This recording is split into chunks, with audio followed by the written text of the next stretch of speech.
gonna be rich.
Hello!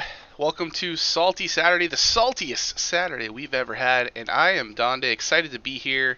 I guess I could be playing Hades instead, and that might be why I'm so salty tonight, but we do have two awesome matches, and joining me he's at least in the top 3 of my co-casters for the season. It's BrushyTuna. Brushy, how are you tonight? Salty. Salty? Very what makes you salty?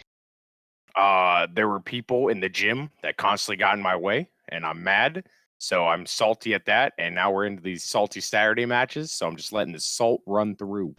Love it. Keeping with the theme. I really do appreciate that. And I apologize for the mess behind me, too. I didn't have really much of a chance to clene things up because work Don't worry. a little while ago. So I, too, have a mess of things. That's all right. That's all right. We're not here to survey and rate each other's rooms. Mess. We're here to watch some Hearthstone. So if you haven't gotten enough of the various playoff races this week in Legacy, we are here to bring you 2 key matches. We're going to start with Diamond and Starlax. Diamond of Diamond's Alley Cats and Starlax of the Pod People. Alley Cats are out of it, but Pod People are very much alive in trying to see if they can get that final playoff spot in gold. Later on, we'll see JRJuggerlaw of Illidan's Death Knights play against NotoriousGHP of Chaos Theory. So another couple teams with some playoff aspirations, and JR is undefeated on the season, so we do get to see if he can finish off the regular season undefeated. It would make him 8-0. Very, very tough to do. So a lot of good little storylines we got going on tonight. But let's talk about Diamond and Starlax since that's our first matchup here, Brushy. You see the classes. We got Death... I almost call it Death Knight because I said Illidan's Death Knights. Demon Hunter. God. Yeah, different WoW class that was added to the game later. Yeah. Demon Hunter, Paladin, and Warrior versus Demon Hunter, Paladin, Priest, and Warrior. So pretty close, pretty similar. What do you think we might see here tonight? Ooh, as per just classes, or like what the decks are. Well, I mean, we know what 8 classes we're going to see. But I meant as per like the decks that they're going to bring. Yes, that and bans, just kind of general. Yeah. Though I do appreciate you trying to guess the classes when they're readily available. Let me close my eyes and and I already said them out loud. Of what you said. Salty H is always powerful, or has been powerful. It's like the top 3 deck in the meta for like 3 months now. So like, right. You can always assume that. Paladin's a toss up if you want to bring Pure or Broom. It's really what you're most comfortable on. Priest has just been that control priest. Steal all your stuff, play a Murs on, and slowly make your opponent hate their life. And then probably my favorite class to see brought in these closed deck lists right now is Warrior. And that's because Warrior has 3 very solid brings. You got the Bomb Warrior, you got the Big Warrior, and you got the Control Warrior, which all can do very well into both these lineups of what has been brought here for Starlax and Diamond. Like, there's arguments for the Big Warrior, there's arguments for the Control Warrior, and there's arguments for the Bomb Warrior. Bomb Warrior probably the least. I think out of just looking at these classes, probably has the least the worst win rate into what's here. So we might not see that one unless one of the players are super comfortable on it, because I'm one of those people that believe comfortability over stats, because obviously if the stats say you win 60% of the time, if you don't know the deck, it's probably going to jump down or drop down to 50 to below. But yeah, I mean, so that's and I think we're also going to see Face Hunter from Diamond, not the Highlander. I just want pure aggressive, just smack him in the face. Just getting after the face. Getting it. I definitely agree with you to a point with the being comfortable on a deck. Hearthstone is obviously a game of numbers and a game of very, very small edges a lot of the time. We look at decks that have a 54% win rate and say, man, that's really good. And in reality, 54% is obviously very, very just a touch above a coin flip. So if you can even add just a little bit of comfort on a deck, in archetype specifically, to give you that extra edge, it can make all the difference in a match. So I'm with you there. I think it can make a difference to a point. However, there is a diminishing return on that, because if you have a 20% matchup, let's move it to a 25% matchup. It's still pretty bad. So we'll see tonight. We did get the bans in, so those are going to be a double Paladin ban. So no Uther or any of their friends tonight. You didn't let me guess. Oh, I apologize. Do you want to guess? Because you tried to guess last time, and I'd already said it. So, are you leaving? Okay, he's leaving. Sorry. Have fun casting. Oh man. Just gets up and leaves. Just leaves. That's fine. I honestly could have seen. I was thinking double Paladin ban, but I could have seen also the priest ban from Diamond. No, I mean just look at the classes. I could see the priest ban from my thought was going to be the Paladin from Diamond gone and the priest from Starlax gone. Was going to be my guess, but double Paladin's pretty good too, because Paladin does some crazy stuff that no other class can really. Yeah, it's a very keep strong. Up with, except for priest. Yeah, regardless of whether you go with the pure version or the standard Lee Broom, they're both potent. A lot of healing, a lot of burst at times, and there's enough of differences in the build where this is a closed deck list that it can catch you out if you're not really ready for something like Blessing of Authority, for example, is a card that's not in every Paladin deck, pure or otherwise. So you don't want to. Wild Pyromancer out of the brooms. Yep, wild. There are definitely tons of ways to tech it. Yep. So all right, well, now that we know the bans, we can go ahead and let the players know that they are ready to go. Let's get them. Let's get them. So we're gonna go ahead and do that. I will say with Diamond banning Paladin over Priest, we'll probably see Bomb Warrior out of Diamond. I think that's a fair guess. Yeah. Because the Big and Control Warrior don't do well in the Priest, because you play a Rattlegore and they go, hey, thanks for the Rattlegore. And then you're sad. Yeah. So. But still on the table for Starlax. He can go big. I would like to see big out of Starlax. Though I know when we were doing our little pre-show call here, and I said, let me go check the stats on everything to make sure that everything's up to date. I checked this Diamond Alley Cats versus Pod People score, and it was not updated. Oh, somehow it updated after we started. I fixed it already, but we were at Diamond Alley Cats 10, Pod People 7, and Pod, like we said, looking for that final playoff spots. This is a little bit little bit more of a must-win match than it was before. Wicked Good beat Bill Snyder 3-2. Is Pod People's only win right now, but 8-Bit and Zancat both wins over Zeroshio and Saku. Well, Saku and Zeroshio respectively. So this is pivotal right here in the gold playoff race. Absolutely, like both Starlax and Arhat need a win here for Pod People. Like they can't just have one of them win because there's Hot Zilfs is like right on their tail. Yeah, Zilfs has 8 points this week. Yeah, yep. It's definitely going to be a tight race. Dad Legend just came out and smoked the Stubbs too this week, so Dad Legend is all but assured to be in now. And looks like we're just getting into the match here, so we're going to start it up. And they're not even done yet. I mean, Dad Legend could have that 24-point week. They sure could. Ooh. Apparently, they did not wait for us to jump in. They are just going. Oh. Thanks, guys.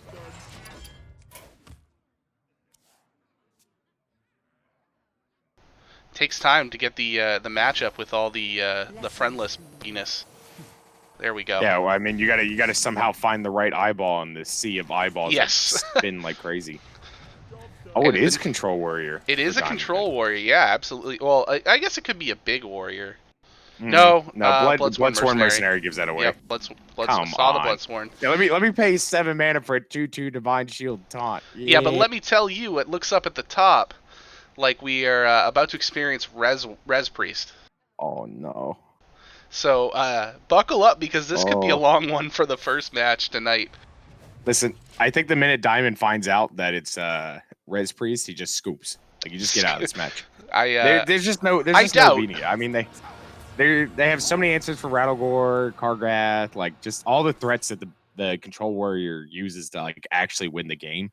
They just have all those answers and they're built up into one, like multiple board wipes, and they have massive spells. They have the Plague of Death. So this matchup is miserable from the Warrior side. I would say this really is probably like 80. I would say like 75% favored for the Priest. In all honesty, the moment Starlax realizes that it is a Rattlegore deck, that he's going to hold on to that Plague of Death for forever. Yeah. That's just going to sit in his hand until he needs it.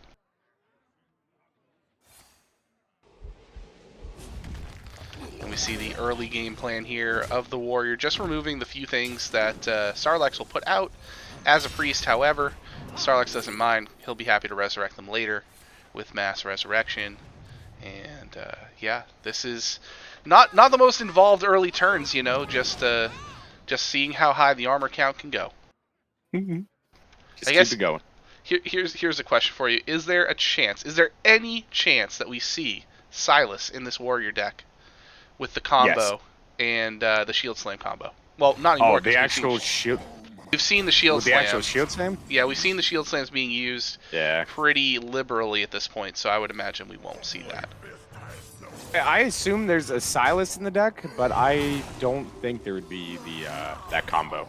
It's a lot harder to execute that combo in Standard than it is in Wild. Right. Because Wild has, you play Odd Warrior and you just gain 4 armor a turn. Tons of armor, I played against an Odd Warrior earlier today that had like 65 armor on like turn 13, and I was like, this is fine. So so them executing that combo is just way easier than the standard, Warrior here of a minimum 2 a turn.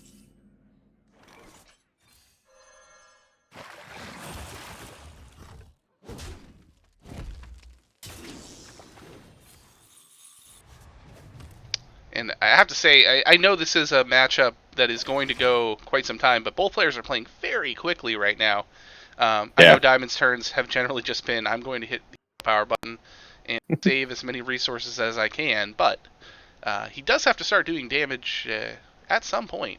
I mean, to expect maybe there's an Elysiana in the deck will let him go a little bit longer, but eventually the Priest is going to get enough cards to start dealing face damage here.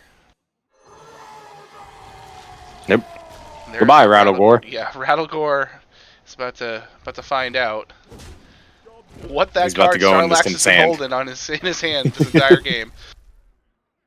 Heard you like sand, Rattlegore. Oh, we're not going to play it? Oh, that is danger. I guess maybe he feels like, whatever, I can just go ahead and silence it whenever I want at this point. And I guess that makes sense. Even with the the capability of it being duplicated, that's still all right at this point in the game.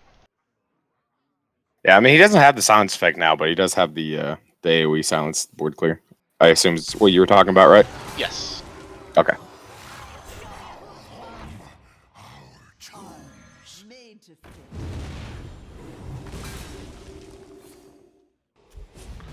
A smooth board clear there for Diamond. He's going to draw a couple cards too, which in a control matchup, you don't want to be drawn too fast, but you do need to have your threats, and we see Kargath Prime get picked up, a Brawl, and a Corsair Cache as well.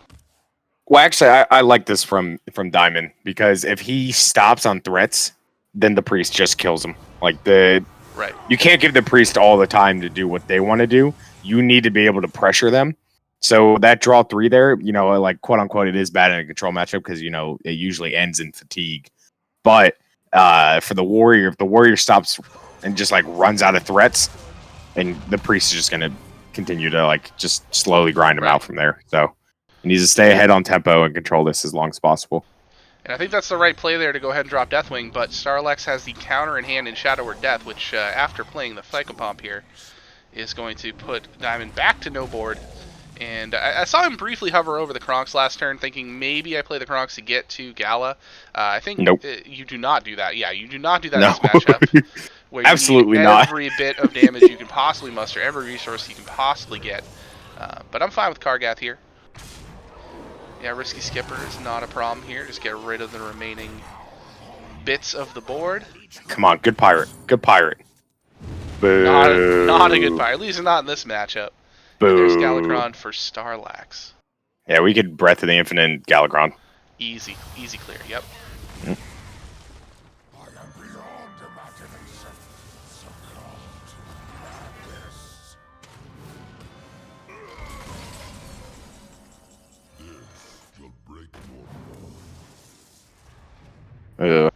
Ball Black is not what you want to see there, Donde. I mean, listen, I know no other way. I know no other way. Not a bad evolve. Donde knows a 1/1 lackey. Nothing else. Diamond feeling pretty decent right now at 63 health, but he really would like to start doing some damage, especially as Starlax enters the infinite value generation portion of this game. And why not? When you can just generate a card that is in your deck anyway, that's usually ideal.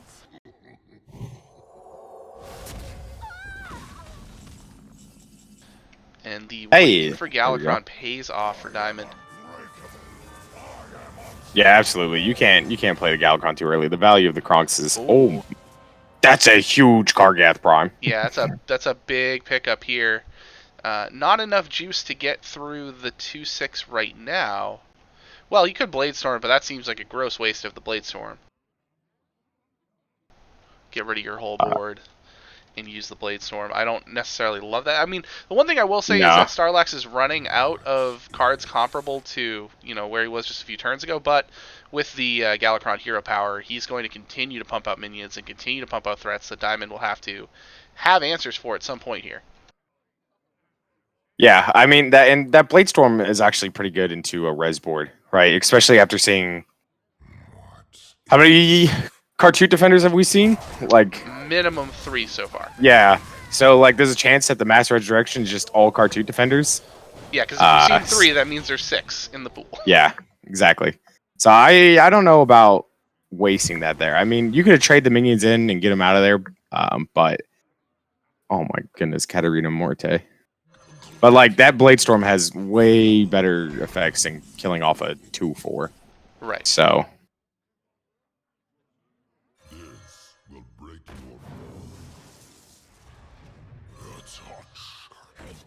And Diamond not getting the lackeys that you really want in this matchup of the Draconic or even the Spell Lackey. Absolutely. Are your two big ones. And now Brawl here would just mean everything dies or the Convincing Infiltrator lives and all of Diamond's board dies. So I don't see that being the best option right now. We just pass. I mean, you can hit into the 2/6 if you want to. Yeah, that's a minimum. We're not playing anything else. You don't play this Kronks. You don't play the Lord Barov. You don't do anything else. No, definitely not playing Barov. No, don't play the Kronks. Ooh, okay. I assume we're looking at taunt here. Unless he wants to give everything Yeah. 2-2, which doesn't seem right, but there it is.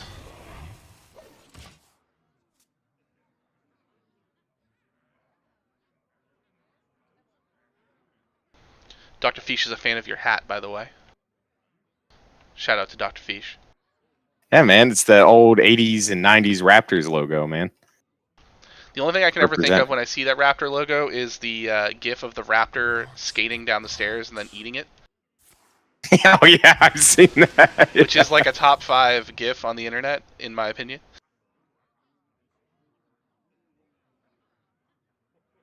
It is. It definitely is.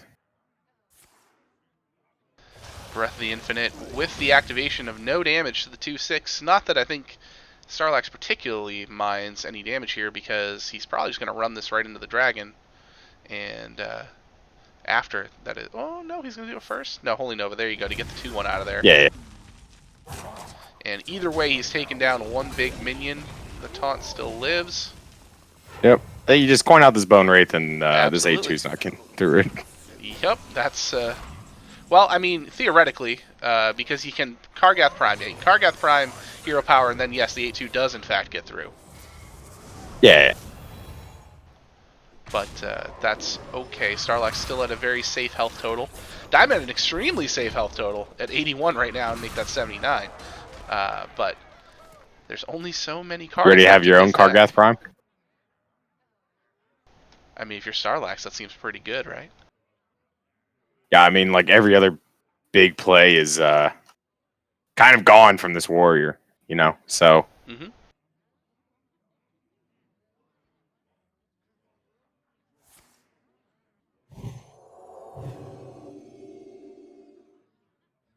These are awful.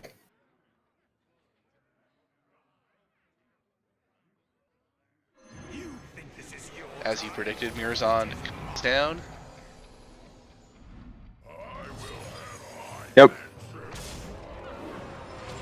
Yep, that 10 armor will absorb the 14 very nicely.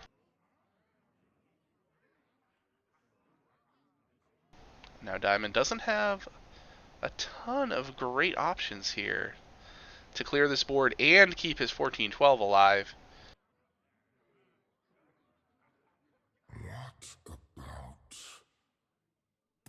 Trying to think of what might still be in the deck. Maybe a Zephyrus, maybe a Shield Block, probably second Brawl would be my guess, and maybe a Bloodsworn. Well, there's Zephyrus.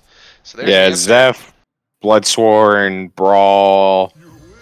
And then that's that last slot that I haven't seen yet is like usually a tech spot Faceless. where you could Faceless, yeah. Okay, this could be something that Diamond can use to steal this game. He tried to go face. Yeah, with that one does not go face. Yeah, that's not how Hearthstone works, my friend. Yeah. And it feels like it feels bad to have to clear that, I guess, but nice. The answer lies in Starlax's hand in the form of this Kronx, just completely wiping this board out with the 5 damage to all minions, and Diamond's about to get that bad news right now. Yeah. I mean, the play was what he really needed to do there in order to have a shot. So we're gonna see what absolutely. those cards are. Yep. Shield Block and Brawl. Yep. And there's yep, and Bloodsworn. Okay. Okay, so Diamond's gonna try to win with 3 damage to the face per turn. Which, by my math, is, well, 34. It's not good. It's 12 more turns, barring any other healing. Like that, for example. Yeah. From the pre-stack? What? That's a card. Yeah, and here comes Cartoon Defender, which just stops that in its tracks. Yeah, as nice as that armor total is right now, this is not going to end well for Diamond.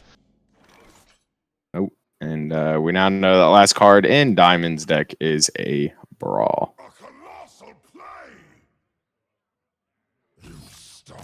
And Diamond, ever the gentleman, sparing all of us the indignity of having to sit here through another 10 turns or so of that.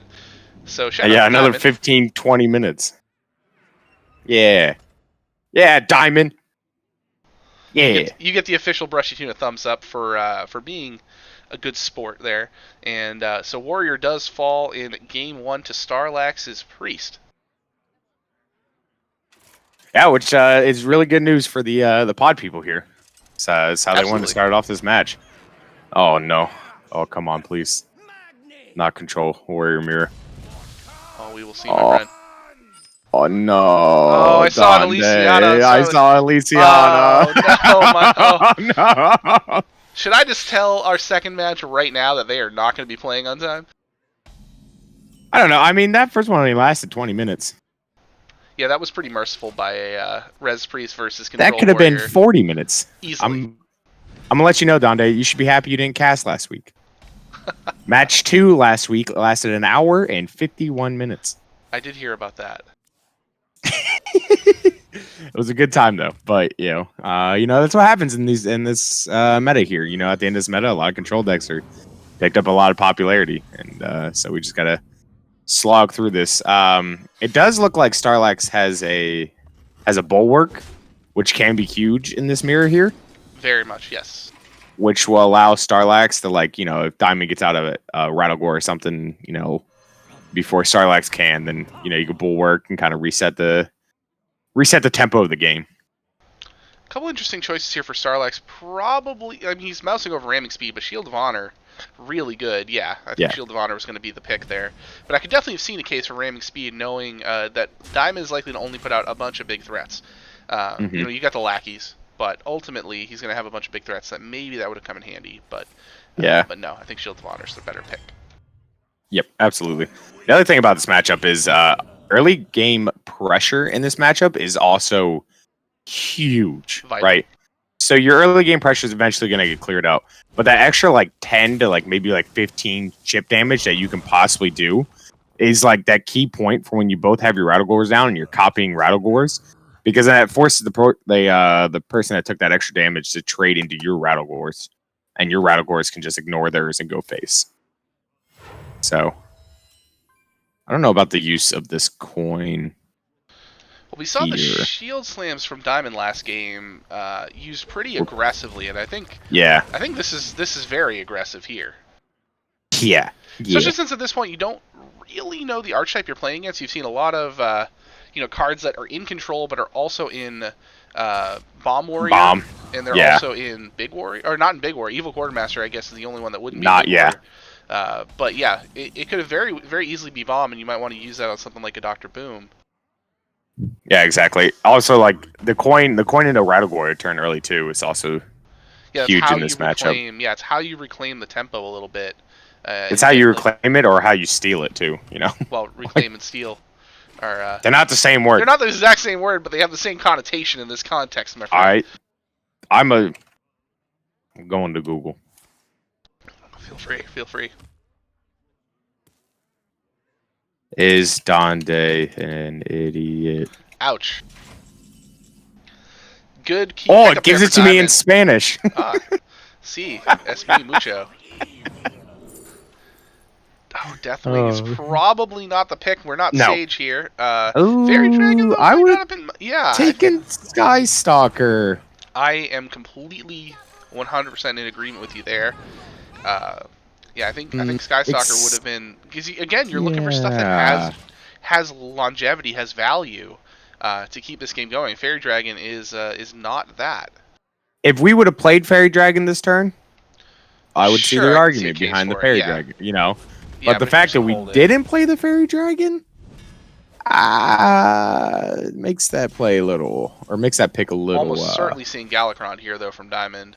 Yeah. Which is a big advantage in this matchup to have it right on 7. Yep. Oh, and a big Kargath, yeah.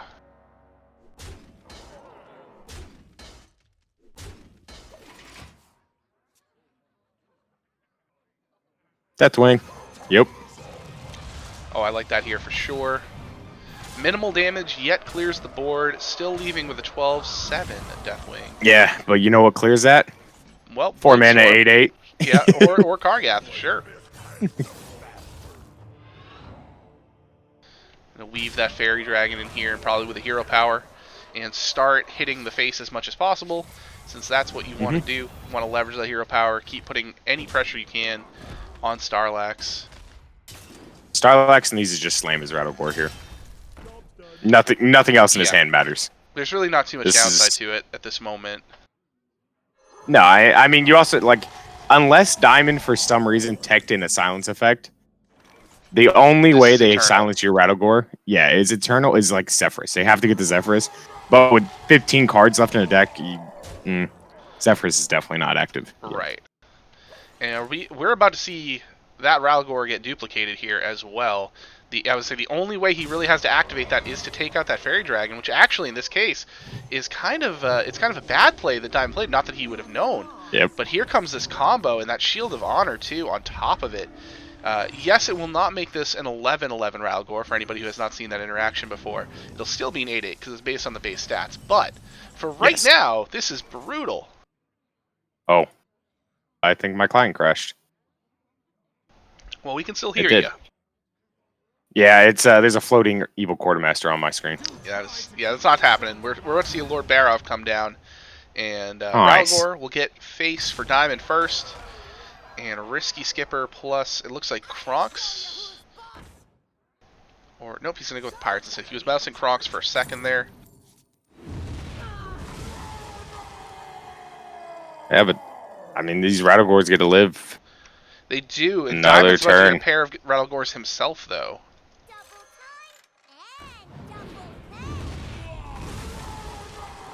There we go. He's gonna gonna time it out, get the Bloodsworn Mercenary down, pair of Rattlegores, and now all of a sudden it's basically like a Rattlegore race to see whose Rattlegores will be the most potent over the remainder of this game. And right now they're all 7/7s. So Zephyrus is active for Starlax. Hey, you take that Massive Spell and you trade. So you need to play Armor Smith. Yeah. Armor Smith, Zephyrus. Take Massive Spell. You need to make sure you set up Zephyrus to not give you something stupid like a brawl. Yeah, Hero Power 2 should give it to you. Hero Power Armor Smith, Zephyrus should give you the Massive Spell. Hopefully. And it looks like Starlax has figured that out as well. Fingers crossed. No. All right, but the Hex is okay. You get rid of one. Yeah, I mean, Hex is better than nothing, but Zephyrus, man, you got to be better, bro. You said the perfect card, Zephyrus. If I can say the card and it's the perfect card, you were lying. Yeah. If you do not offer it to me. Oh, I figured it out why. His isn't golden. Oh, yeah, that'll do it to you. Yeah, you didn't spend extra money on Blizzard, so you're not getting the actual perfect card. They're upset. Starlax, he now has the Rattlegore lead with 2-1, and his Rattlegores, like you said, he's going to try to get them to go to face as much as possible over the next few turns here. Diamond, just trying to think of what outs he has. Starlax messaged me, where is Massive Spell? Yeah, I wonder what else he had to do. Maybe he had to kill the 2/2. Maybe. So like maybe he had an Armor Smith, Lackey, then Zephyrus. I don't know. It's interesting. 8/8 taunt.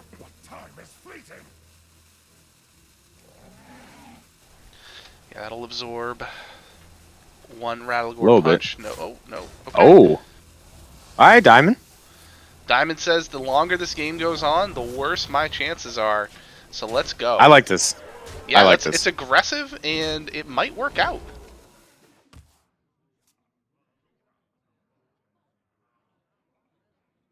But this bulwark here is gonna hurt. Gonna hurt. Yeah, as you said before, this is the time for Starlax to slow the process down here and make sure that he can live through these next few turns.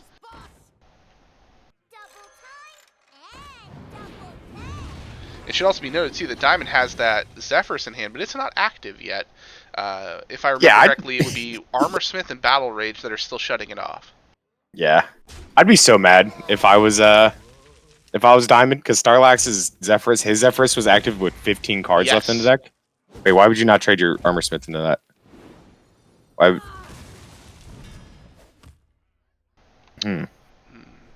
Maybe for Blade Storm protection.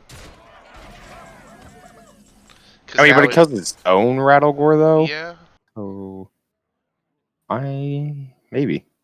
I mean, that's an argument, but it just seems weird knocking 2 charges off your Bulworth. Well, we can see the 2 charges of the Bulwark get removed here by hitting with his hero power and hitting with Rattlegore if he wishes to. Yeah. Probably was looking on the hopes that maybe that witchy lackey was going to be a shooty lackey, but not to be. So let's see what he gets out of the evolve. Not what you're really looking for. Yeah, I mean, there's no 4-drop outside of like Kargath.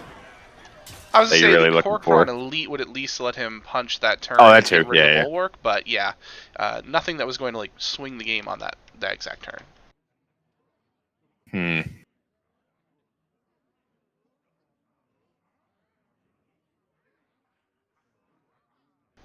I do like the phase of the game that we're in right now. It is kind of a high skill test here to know when you can start hitting face and when you need to keep trading. And right now, I mean, Starlax has, like we said, we've got the double Rattlegores here. It definitely feels like he has initiative at this point. Yeah. What? To kill the 3T? Okay. He's going to generate a lot of armor this way. Yeah. The armor feels better than the benefit the shield will get him for 1 more turn. So, there's the this second feels weird. Sworn. Okay. I don't hate it.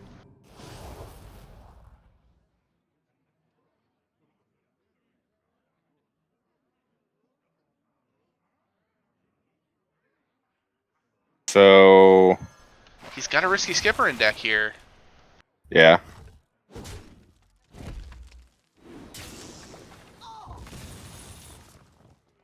But doesn't do a whole lot. No.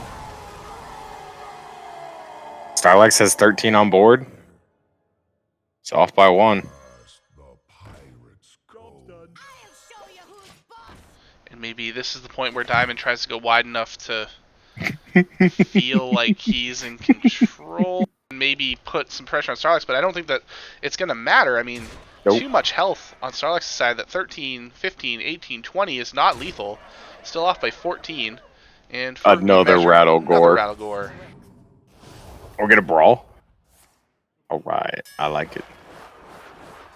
This brawl is just to like ensure up the matchup. Yes, I agree. I don't know what wins. Which Rattlegore? It's a Rattlegore, but I don't know who's Rattlegore. Yeah. There's so much screaming going on. And that card did not say I win the game for Diamond, so that is not a card that is going to help him, as we are going to move on to game 3 as Starlax will have a chance to sweep. Wait, Diamond has lethal. Hero powers and punches one of the 6/6s. Ah, his self-lethal. I see. Yeah, the self-lethal. The rarely appreciated but always fun self-lethal. Diamond just throwing out cards here. Brawl it, why not? It's not like he's got anything to hide. You saw every card in his deck last game, so. Aww.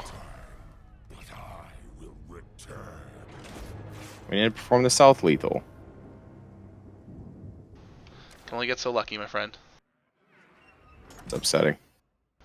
So now 2-0. Starlax, he only has the Demon Hunter left. Have to imagine it's the Soul Demon Hunter. Matching up against Control Warrior, that is a spot where Control Warrior tends to be pretty decent. Yes. There are draws from the Demon Hunter, though, that the Control Warrior can't deal with. So what the Control Warrior is looking to do in the first 5 turns is by turn 5 is just to do an Armor Smith turn, and it doesn't even matter if the Demon Hunter has anything on board. You just do it to gain 8+ armor. And that's really all you're looking to do out of the Control Warrior in the first couple turns. Because there are some draws. This draw ain't it right now from the Demon Hunter, but there are some draws from the Demon Hunter where they just go absolutely berserk and just 30 you by turn 7. And sometimes they draw all of their top end and don't do that. But this is not the worst hand I've ever seen for Demon Hunter. I mean, he's got the Warblades, but I guess you'd prefer to have Marrow Slicer in this matchup if you're the Demon Hunter, since healing is not going to be as big of a deal early on.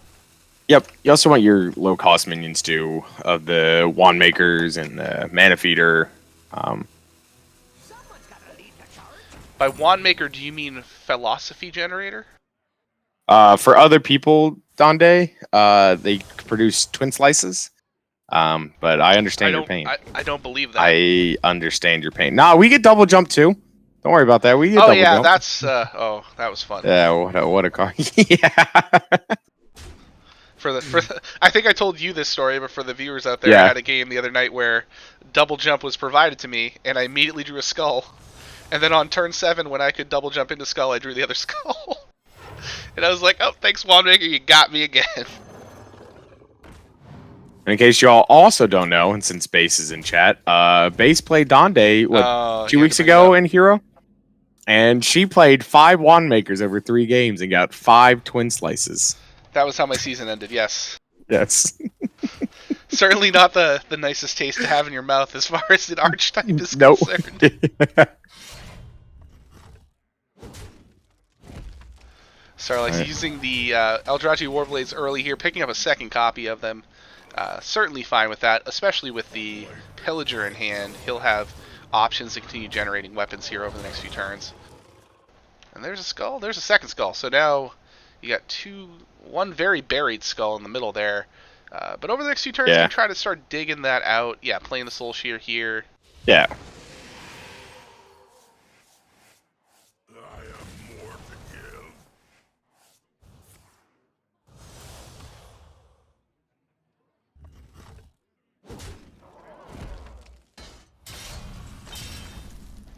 Again, Diamond picks up Galakrond before turn 7. So good at finding his Galakrond. He really is. Unfortunately for him, it has not made much of a difference in terms of winning the game so far, but I think it'll help out tremendously here. Dread Corsair generated off that Sky Raider. Yep. Actually, this is a matchup where Galakrond's a trap. Yeah, because you want to just out-heal the damage, Shatter Mystic Shatter Mystic didn't think that was going to get value in terms of killing minions, but there it is. Corsair fell right into the trap of it, and we will see Starlax continue to make progress on getting that skull to the outside of his hand. Mm-hmm. Galakrond in this matchup, you turn to Galakrond like turn 28 or 27. Just some stupid late turn. Unless you can absolutely guarantee with 100% certainty what card you're picking. Like, if you can get a card in Prime, for example, and beef it up. Like, that's fine. But you don't want to be like, alright, let's just play it out here and then end up with, like, a Sky Raider that's a 5 or 6. Like, you don't care. Yeah, and the 3 damage is also irrelevant as well. Largely, yes. And I will say that's a pretty big hit for the Faceless Lackey there to get the 2/6 taunt. Don't do it. Oh. Diamond, well, at least, with 100% certainty, we can say that he is not, A, clairvoyant, and B, sitting in the stream tonight, because he would have heard us in 10 minutes tell him that was a bad idea. Yeah. I mean, I guess he feels like the Demon Hunter's hand is just, like, not going to cause any kind of, like, issues, like, no real pressure that he can't deal with in the next couple turns. So I guess that's the argument, but it's still just it feels bad. And a great time for that skull too, since there were no soul fragments in the deck. No way to get that discount swallowed up by those soul fragments. He'll put a few in there now. That's fine.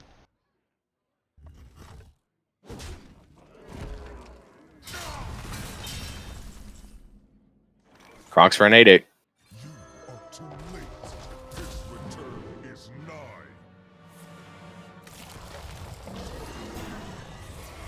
But Starlax has the answer for this. We're just going to go Marrow Slicer, Lapidary, Blade Dance, and just push base. And it's hard for Diamond to predict that being the case, since 2 of those cards are discounted off of the the skull there. And just, we see Kane get he's hiding. He's hiding the discounted Lapidary. I mean, that's a smart play. And as you said, Blade Dance comes down, full use of mana, 9 to the face. Starlax is in decent spot here, despite the disadvantage of this deck in this matchup. But Yeah. Deathwing is a good play here for Diamond. To be fair, Diamond also missed all the armor game stuff that I was talking pre-match as well. So he hasn't had, outside of that shield lock, he hasn't really had like that massive like armor gain swing turn that you're really looking for here to put this game out of reach. He does have a few armor generators in hand, in way of the armor smith. I'm sorry, not armor smith. The quartermaster. Quartermaster. Yes.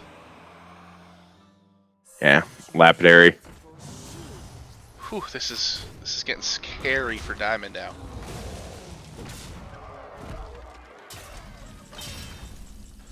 Risky Skipper is not an armor smith. Blade Storm, Coerce, Evil Quartermaster. I mean, or do you Barov instead? Because Coerce only gets rid of one minion. Yeah, but Blade Storm gets rid of 2. No, it does not. It gets rid of the 3/3 and leaves up 2 5/2s. Oh, why did I think that was another 3/3 over there? This is the wrong play. Why do you listen to me? He's going to use Risky Skipper to follow it up. Okay. It's not ideal, okay.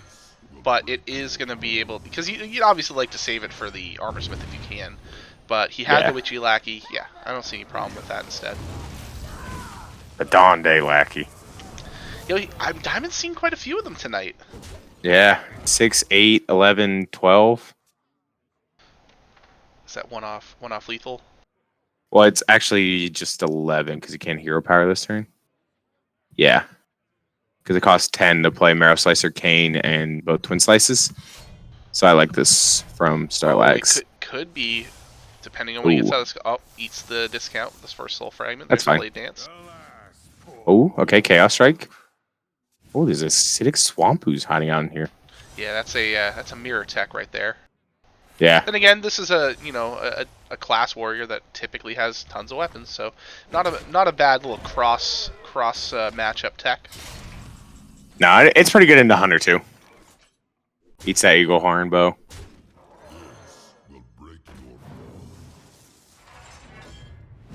Another Rush Lackey. And that's not enough to keep him alive, I don't think. No. Well, let's see. With the Glaive Bound and the Cane in hand and the...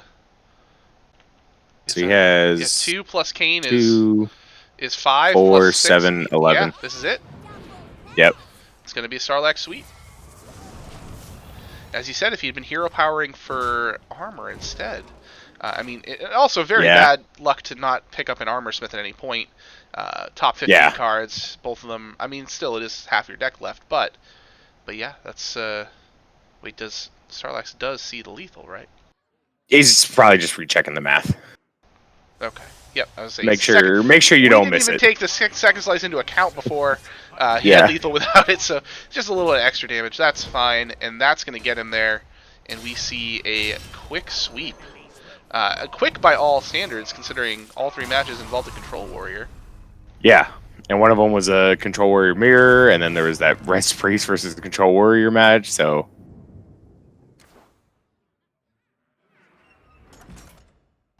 So there you have it. Quick 3-0 for Starlax. He moves on to 4-4 on the season. Way to get yourself, All-Star eligible there, my friend. Diamond absolutely. Finish up at 1-7 on the season. Starlax hoping that will be enough to help get his team into the playoffs. Just as a quick update here, looking at the Gold Conference standings now, HSA locked in, drop table locked in. It's the last 2 spots with 4 teams fighting for it right now. Dad Legend, as we mentioned, putting the hurt onto Stubbs at 118.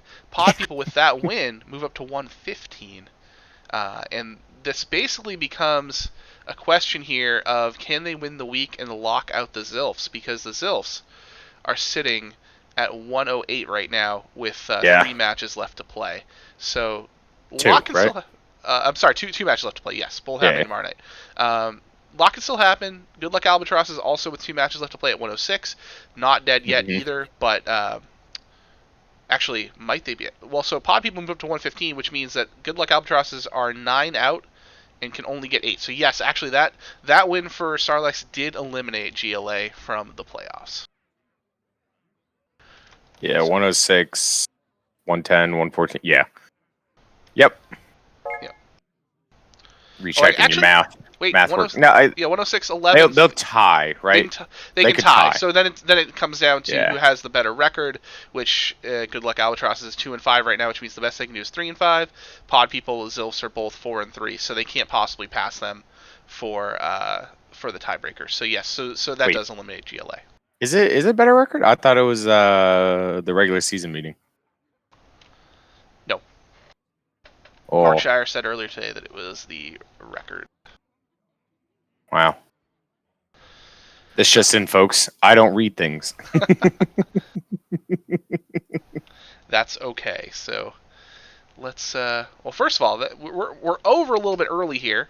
So let's check in with our next match here, which is going to be NotoriousGHP of Chaos Theory playing against the undefeated JRJuggerlaw of Illidan's Death Knights. So gonna go ahead and get this switched over so you can see what we're looking at for classes here. And then we can talk about that while we see if we can hunt the players down. They're sleeping. Well, I think NotoriousGHP just came online because he just accepted my friend request. Well, that is very key for us being able to cast tonight. Just just YOLO. Right? Rate people in chat 10 minutes from now. I think they'll agree with you. Mostly because they, don't want you to feel bad. I'm pretty sure they do. They were making fun of me earlier. Did it hurt your feelings? No, I don't know what those are. Alright, well, I'm going to need them to make fun of you a little bit more next time. Oh, no. Wait. Wait, please. But anyways, as Donde gets the chart switched over here. So Illidan Death Knights have 5 points in the week of Marty B beating Risen 3-1 and Jerry Damage losing the Silver Teeth Fox 1-3. It's 5-5 right now. They are just outside of the top 4. Yes. Right behind Dirty Mike and the boys. So they're sitting at 104 points. Dirty Mike and the boys is sitting at 115 right now. So they need to win every match. So Super Murloc, JR, and Plants need to win every match, and they need Dirty Mike and the boys to falter, to sneak in there. So this is huge. This is once again kind of like the same thing as that last match there with Starlax. Just have to get as many points as they can at this point to either try to sneak their way in or knock someone else out. But JRJuggerlaw this week has brought Hunter, Paladin, Priest, and Warrior, and NotoriousGHP has brought Demon Hunter, Priest, Rogue, and Warrior. That is correct. Yeah, so looking at what they're bringing, any thoughts on potential bans? I mean, Paladin's always a good pick. Might see GHP just go that way. Yeah. I mean, we already saw that twice. I could be persuaded to see a Warrior ban as well, I think. Warrior ban for who? For Juggerlaw. He bans GHP's Warrior? Yeah, I think so. I was trying to think of the Rogue matchups into his lineup while you were saying that. It could also be a Demon Hunter ban. If JR thinks NotoriousGHP is banning his Paladin, I think JR could ban the Demon Hunter, but the safe bet is probably the Rogue. Or the Warrior, sorry, not the Rogue. The Rogue stays. And it has like one favorable matchup, and the rest are like 50-50. On the other side, we could just see Priest banned. Just for no other reason than it's Priest. Right? So, like... yeah, some people just hate to play against Priest, and that's totally reasonable. Yeah. Yeah, I think I'm fairly confident we'll see the Demon Hunter get played. It's a tough deck we say deck. There is aggro Demon Hunter as an option. However, it does tend to be Soul Demon Hunter at this stage of the season, and it is a hard class to really lock down and hard target, because it seems like even when you do that, it doesn't always work out perfectly. Hmm. And a lot of people just tend to want to say, I'm going to take the best matchups I can against Soul Demon Hunter. If I lose it, I lose it. In Conquest, it's not that big of a deal. I don't mind if I win the series 3-1 instead of 3-0, or 3-2 instead of 3-1. I'll just take the Demon Hunter loss when it happens at some point. So I think leaving that up is totally fine. Yeah, I can see that for sure. I don't know. This one's tricky. Without knowing the actual deck list, that 30 for 30 is on all these. It's a lot harder to pick this ban than it was the previous match.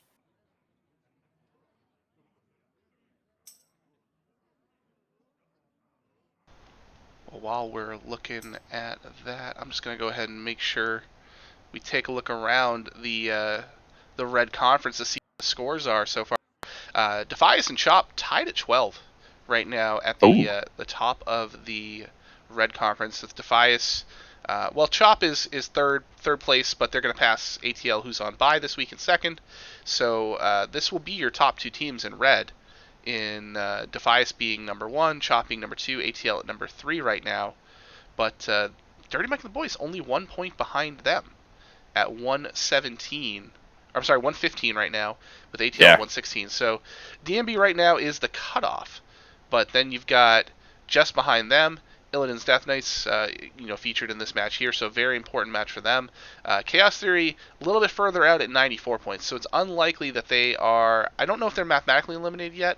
I'd have to look at the exact math on So it. if they win out, they'll get 9, 13, 17, and then +1 for winning 18. the week, 18 max. So 112. Yeah, Correct. I think DMB having 9 points in the week Yeah, knocks Chaos Theory DMB out. would basically have to be completely shut out the rest of the week. And Chaos Theory, if they shut out Illidan's Death Knights, of course, would shut that down too. No, no, And then they still have to contend with Amberflight Gaming, which is sitting at 4 points right now through 2 matches above them as well. So a lot of yeah, hurdles for I Chaos think Theory.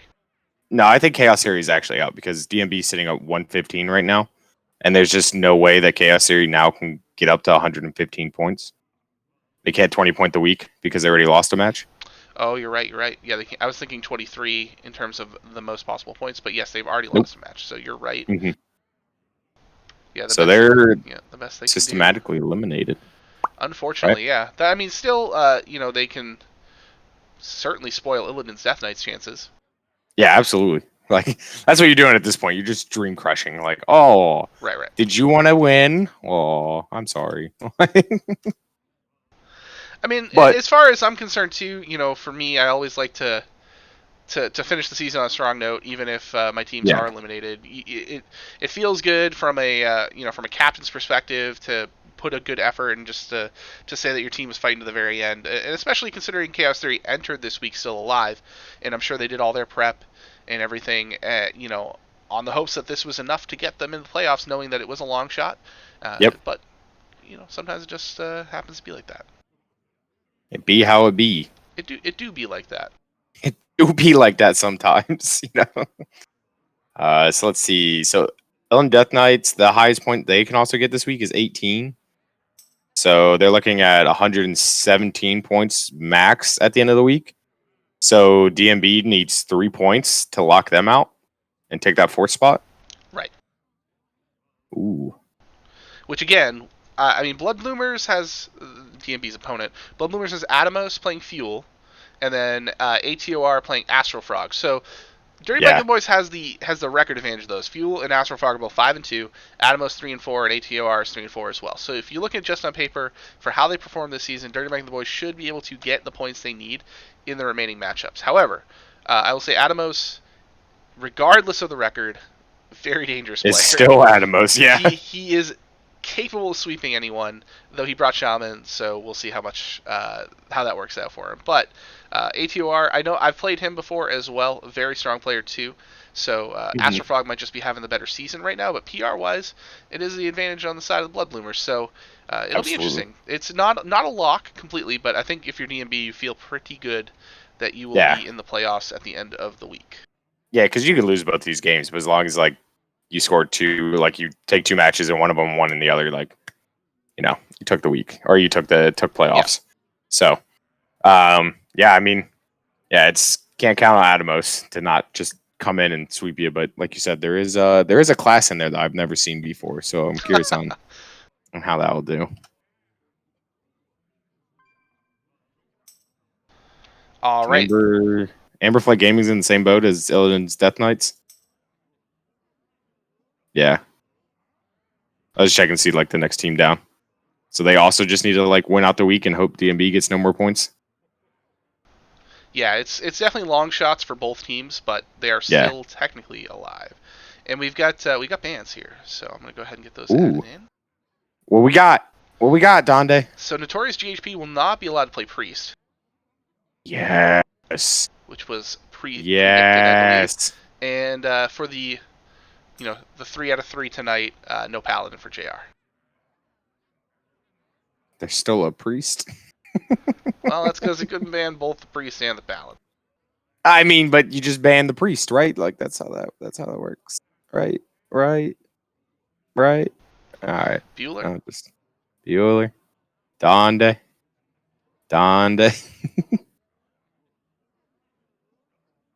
Just clicking buttons over here.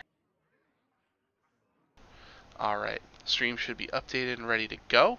I'm going to go ahead and let the players know that they are set to start. Alright. Let's get it. Ooh. JR's got the advantage. He's legend, and GHP's not. Yeah, that means everything in THL. That means absolutely nothing. Yeah, I don't know how familiar you are with it, but it means nothing at all. So when we do go into game here, we will see JR on the bottom, GHP on the top, and we'll try to spec nice. And let's get it. Yeah. Let's go! Playoff relevant matches! Playoff Wizard Poker. Playoff Wizard Poker. I'm excited. Got the undefeated JRJuggerlaw. Seeing if he can keep his reign going here and helping his team out. There's two things on the stakes here for JR. Team's playoff chances on the line. His undefeated season also on the line here tonight. These guys are complete friends of the stream here because they played the exact same classes we just saw. So I have to change the minimum amount of things. Nice. On the stream. Are you able to spectate GHP? No, I requested that he turn on specs so that I can. Okay. I was about to ping him that as well, but if you already have, I will not. But in the meantime, I will get the matchup on stream here for everyone to see. We're just waiting on the cards for GHP. There you go. You should see him now. All right. The Soul Demon Hunter versus I have no idea yet Warrior. It's not Big Warrior. That's all I know.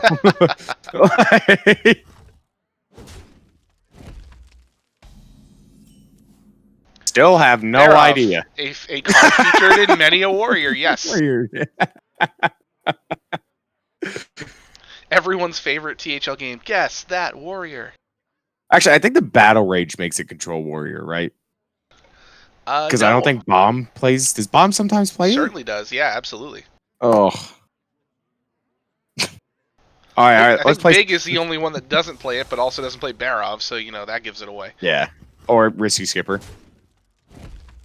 Oh, still draw. Play it. Hey, look, it's a Warrior card that's in every Warrior deck. Play it, please. I want to know. We could turn this into a fun game where you have to take a drink every time you see a common Warrior card. All right, where's my water? I still have no idea. Give us a wrench caliber or something. Let us know. I assume it's control. I'm going to be honest. It's my guess. Took a shot for you of water. Oh, that's sweet H2O. I also realize it's still showing Starlax and Diamond. That is not correct. I will get that fixed. So good job. Head of content, by the way, folks. Guy. Yeah, it's control. What? Of course I'm going to say that every time you mess up.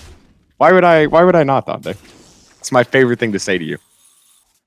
Ooh, there's a Cobalt Sticky Fingers in this list for JR for this matchup. which is going to come down probably this turn off coin. But we'll see how he wants to make use of this. Well, with the natural draw, the Risky Skipper, maybe what, one more pirate in the deck? Oh, never mind. There's Double two more Kobold. pirates. Oh. I mean, knowing that, then yeah, let's go ahead and use one now since we've got another one to steal with. So let's think about the list. There's probably no Kargath in this list now. Maybe no Zephyr. No, there's probably no Zephyrs. That's probably what it is. JR is probably not running a Zephyrs to run the second Sticky Fingers. I think that's a reasonable assessment. Well, I'm never wrong, Donde, so that is the assessment. Oh, okay. I thought we went over this yesterday when we were talking to each other. Did we? That I'm never wrong. Yeah, I said something. Out a lot of our conversations. Wow. Wow. I thought we were friends. Yeah. There it is. You said, this seems like the best decision. And I said, well, of course it is. I said it. That was today. Was that today? That was today. Oh, it was today at 11:47 a.m. Shout out to Buse hitting legend. Hey! That's my favorite part of Ministry. All right, let's see what JR is going to do this turn. Your power shield slam takes down the 2/2, goes face. Buffo. Yeah, and of course, stealing the weapon there shuts off the Horde Pillager, so GHP doesn't have one in hand right now, but if he picked one up, he does not get a weapon, thanks to the theft that JRJuggerlaw, we'll just go with JR, because he keeps changing things on me. That's what I've just been saying. I've just been saying JR. JR. Come on.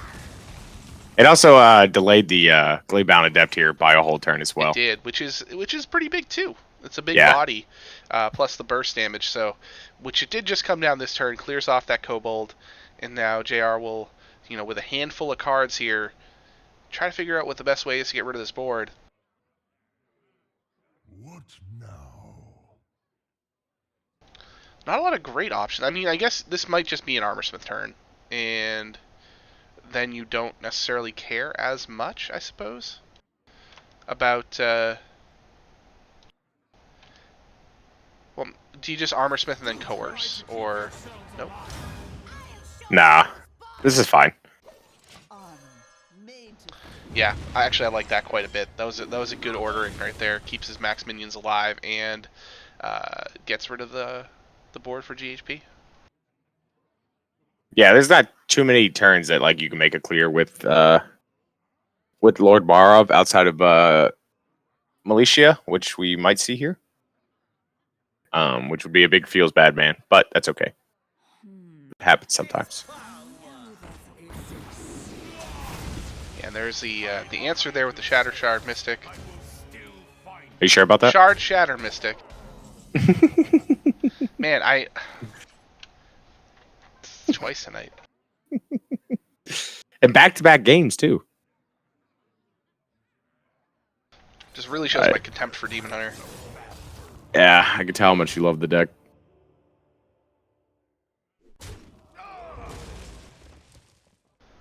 Alright, opting to go with the Bloodsworn Mercenary on the Kargath. We'll clear off the board here and get a Prime in the deck. I like this play because it requires some sort of answer to this board. Or a slight answer to this board, and then the Deathwing could just be free. Not only that, it also puts more armor generation in your deck, which is something that you need to have in this deck. Yeah. And that's, I mean, you already have one Prime, that's great, so what's better than that is doubling your chances to draw one and put this game out of reach. Since, the Demon Hunter, they don't have, I wouldn't say a finite amount of damage like some combo-ish decks do have, but there is a point where that damage trails off considerably. So if you can make it past that break point, then that's where you want to be. And we saw last game that didn't happen. Both Armorsmiths have been drawn for JR, which is a massive help to his cause. Yeah, the only problem that really there is with shuffling in so many Kargath Primes is there's a lot of times where the kill trigger of gaining 10 armor probably won't happen. That's fair. It would just be a 8 mana 10/10.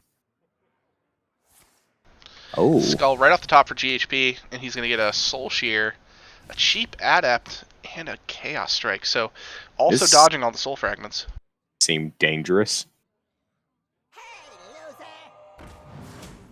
I guess you know it is control at this. Well, I guess maybe you don't. Oh yeah, you definitely maybe.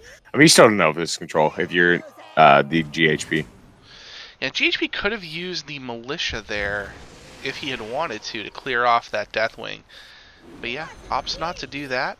Uses the Penflinger, gets some damage in. Starts to see maybe he's got this in the next turn or two here. There's that Prime right off the top, and like you said, nothing to hit. So, not the play that you'd probably want to go with this turn. Yeah, especially if we were on 10 mana, we could just play it and then hero power. We could also theoretically just play it as well. Just to like be like, all right, kill me now or you're dead. But JR going with a lot of armor gain, going back up to 21 this turn. And now a very, very tough board to deal with cleanly this turn here, especially with that Soul Fragment getting drawn. How many are there in the deck now? 4? 4. Yeah, 4. It just still does very well into this board. Okay, yeah, that's for some 'Cause reason you I can thought we were go- down to 2, but no, he added more Nope. last turn with the Soul Shear. Yeah, we can go Penflinger, Chaos Strike, Militia. We can also, oh yeah, or just play Dance. There's multiple different ways that that GHP could take this turn. Yep. This one does provide a little bit more armor, but that's fine here. Actually, I think it provides 1 less armor, right? Then using, what, the Militia? Oh no, I guess you trade first. Just trade in the Yeah. correct order. Forehead. Just ignore me. I was a little confused, but I thought maybe you saw something I did not. And the Prime there, popping 10 armor, gets rid of the Lapidary, and another armor up from JR. And he's back up over effectively where he started the game. And here comes Militia. Gonna get rid of that Kargath, and probably just Hero Power and maybe Panthara. Panthor or Adept, depending on how aggressive you want to be this turn. He's still got a ways to go now, as JR sits at 30 effective health. He's back to starting health. Get him.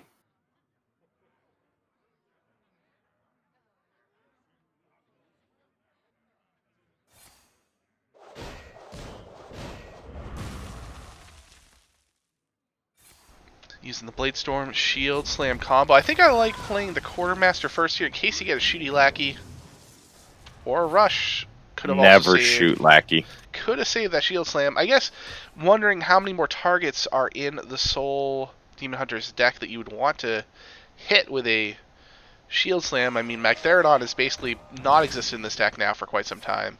Yep. So you're probably looking at 1 more Adept, 1 more Lapidary, since you've already seen Militia as well. Yep.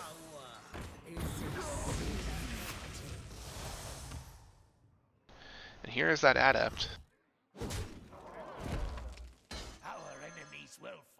One good news for GHP right now is JR's hand is lacklustered right now.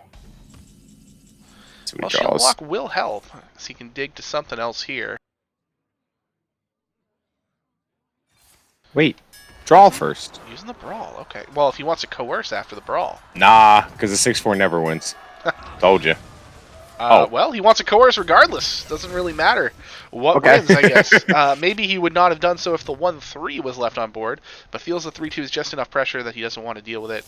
And GHP will go ahead and draw a Fragment, which is good for him to get that out of the way before he skulls. Penflinger first, of course. Lapidary. Oh, and a Fragment eats the discount. But That's Twin okay. Slice is pretty cheap anyway. Yeah, cheap Warblades. Yeah, that's a pretty good draw there. Pretty good set of draw. And he can go ahead and really, just heal a bunch right now if he wants to. And with only 2 cards in JR's hand, I think this is a great spot to go ahead and do that. Yeah, I mean, you've seen a Blade Storm, a Coerce, a Shield Slam. Oh, the Consume Brawl. Magic in hand, too. Yes. I mean, the Ralligor is getting played 100% of the time here. but it's going to immediately get silenced.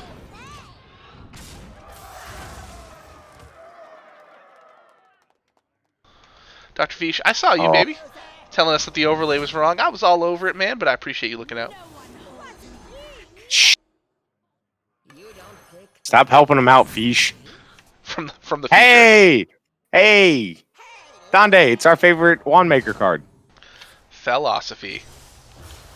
I hate that card so much. I never have my Spirit life. Jailer whenever I get it. Oh god, no. Nope. I've never. played those Why would already you? by the time I get Philosophy. Alright, choosing not the Blade Dance. Just go up 30. We don't care. We'll take 10 and go back down to 20. What's the downside? Like, if JR's Nothing. playing the deck here where he can duplicate the... Oh, no. Oh, that's... Oh, Oh, no. no. What a top deck. I mean, the good news here is, well, he can Marrow Slicer, Blade Dance, but that's not going to deal kill 5? everything. Yeah. So you can Marrow Slicer, Penflinger down to 7. Ooh. Never mind, Soul Shear, Hero Power. He can do he can get rid of this board. Yeah, but I don't think GHP has enough cards to win this. Right? His last card in deck's like a wand maker, I think. Yeah, That's how they sell fragments. I think you're right. So.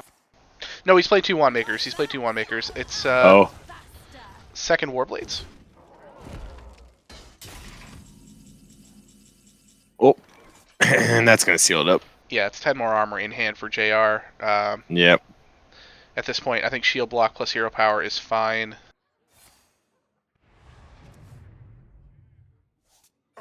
Nope. Shield Block plus Shield Block. Yeah, I mean, it's just the most armor gain you can get this turn. Hey!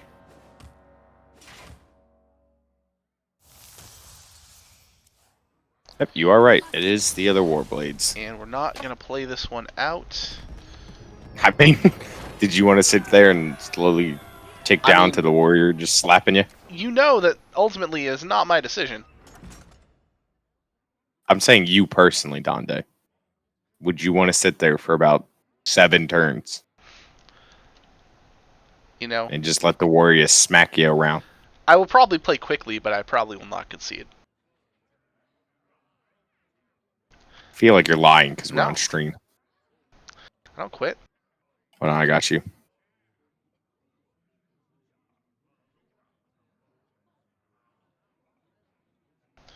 And we sit here waiting for the next game, trying to figure out. JR's got Hunter and Priest left. Yep, I'd bring Hunter. Well, you were wrong.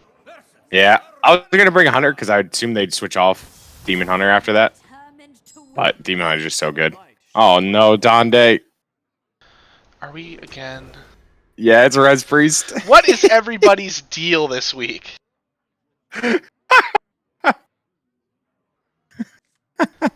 This is the most Res Priest I have personally seen all season. Yeah. Oh, man.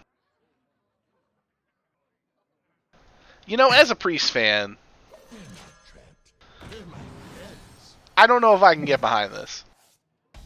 Oh. You know, I do like the Res Priest matchup into Demon Hunter, though, so I do think it's a good call. I was just wondering how well it did. Because it's not a matchup I've played on either side, to be honest with you. Do you want to know? I mean, I can go find it.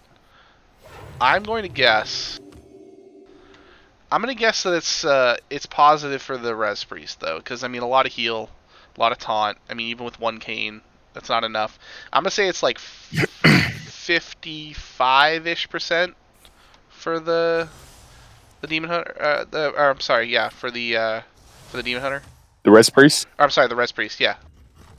You said Demon Hunter. Pause. Try to correct yourself. Well, no, because the way and then still said what Demon I explained Hunter. was that Res Priest is gonna. I mean, because Demon Hunter has scarred me for life, but Res Priest is the the clear favorite here, I would imagine.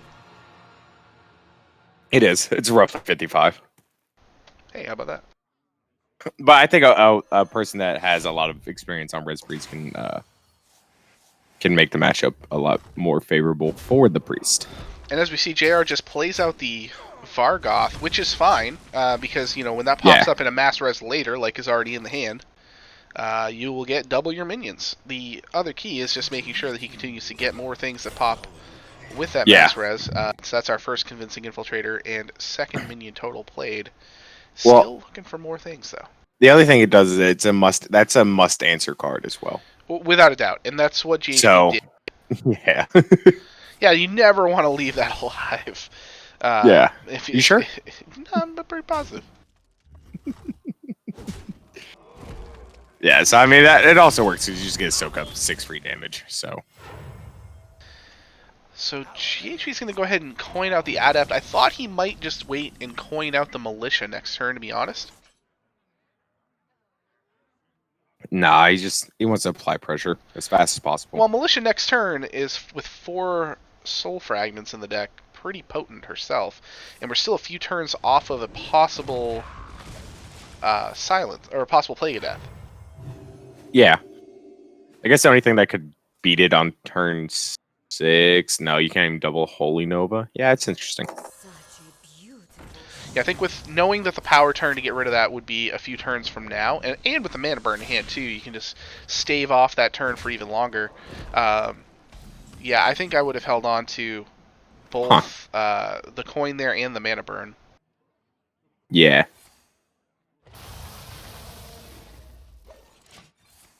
Interesting that we chose to use the breath rather than double penance. Because that breath lines up to answer Militia turn. If you find a Holy Nova. Ooh, top deck skull. Let's play that one. Oh! Wand Maker. Oh, boo. Overall, not the highest cost cards in the deck anyway, so it didn't really hurt too bad. But still, yeah, you'd prefer to get the discount if you can. And it did make Militia not really playable anymore, too, with only 1 Soul Fragment left. That's a 7 mana 8/8, with 3 if it has Rush. With the Cartoot down, JR now in pretty good shape to start popping a lot of minions out of those reses. Yeah. You should be able to start closing out this game soon. Yeah, I would imagine he'll want to play the reses before he plays a Psychopomp, just to avoid the 3-1 sadness that would pop out of a mass res, and to ensure that Vargoth gets played. If this Cartoot dies this turn... Okay, unless we silence it. If there's a chance that both halves die that turn, there's a chance that we miss our Vargoth on the res. So inadvertently, GHP actually helping JR's pool here, provided that Cartoot dies this turn. Yep. Looks like it will.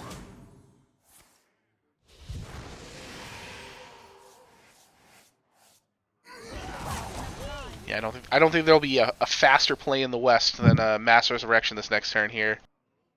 Oh. Do we get a disconnect? Oh, we're back. Yep. For 7 seconds. Most harrowing 7 seconds of any Hearthstone THL player's career. Anytime I disconnect, I immediately start grabbing my phone and be like, do I have to log in? Do I have to log in on my phone? Yes. Always. Alright. Mass res number 1. Fill the whole board. Yeah, this is a real sad time if you're GHP, because there's really no way to clear off both those Vargoths in any consistent way. Even a Blade Dance. You could do double Shard Shatter Mystic. I mean, theoretically, yes. But you don't. Well, you said no good way. You don't have those. What I meant was it doesn't have a good way right now. Listen, I just gotta let people know that there are ways. I mean, yes, there was a mathematical way that he could have done it. I mean, but not with what he had. So that is now a 2-0 lead for JR, and he is 1 win away from closing out the perfect season, the perfect regular season, and helping out his playoff chances. Oh yeah, that's important too. Yeah. All right, so GHP should get a win here if he brings back Demon Hunter, but there's a chance. I personally won a ton of these matchups where Hunter into Demon Hunter. You just sometimes go way faster with the Demon Hunter, like AoE you can deal with. And it's like, oh, it's Highlander. Okay. This adds a few percentage points for the Hunter, but it's still Demon Hunter favored. But regardless, it still matters in the Demon Hunter finding that Warblades.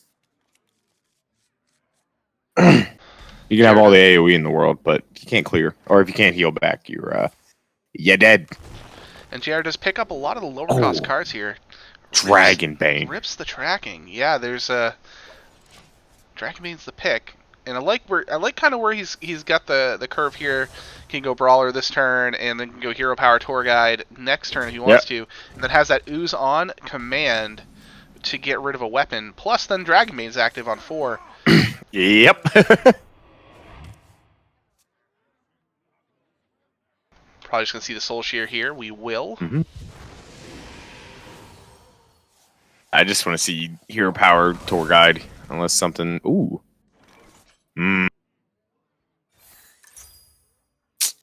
I don't know. I feel like setting up the Tour Guide is still better. Yeah. You can play the Toxic and then Tour Guided and not played it. No, I think I still like the Tour Guide play there. Yeah. Well, I'm saying, like, you still could have played the Toxic Reinforcement and Tour Guide, but just not Hero Powered. Yeah, I mean, yeah. Then you're floating the mana. Well, I guess you could have played the True Aim if you really wanted to. Yeah. Alright, so now you can Hero Power, play Tour Guide, and kill the 2/2. Yes.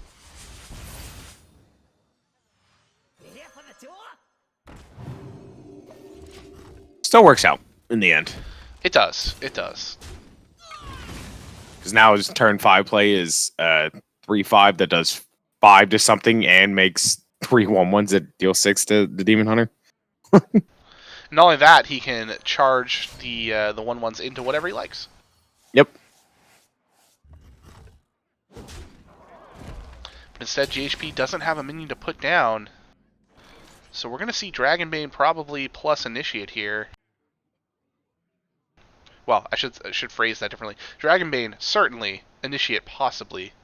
And then... Oh, nope. No Dragon Bane. Wow. All right. He wants to keep that off the... Did we see a Pillager in the deck last time for GHP? No. He does not. So it's not running it. So getting rid of the weapon, I mean...